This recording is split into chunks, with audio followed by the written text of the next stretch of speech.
Hal-hazırda bizim buğda və arpalarda bitki düzələndən sonra biz vegetasiya müddətində suvarma işləri aparırıq. Suvarma işlərini apardığımız zaman bitkinin istədiyi qədər müəyyən məsafədə, yəni dərinlik 5-6 sm buğdada suyun verilməsindən sonra suyu dayandırırıq.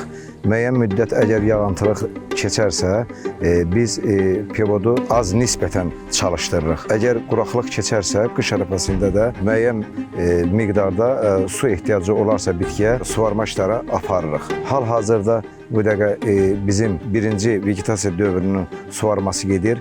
Pivot 30 sürətlə çalışır. 2 döngə gedəndən sonra suyu dayandıracaq. Ona görə 2 döngədə saniyədə 60 litr su keçə bilir. Bu da 48 saat ərzində bitkiyə həmən 5,5 sm dərinlikdə su verə bilirik. O da bitkiyə kifayət qədər bəs edir.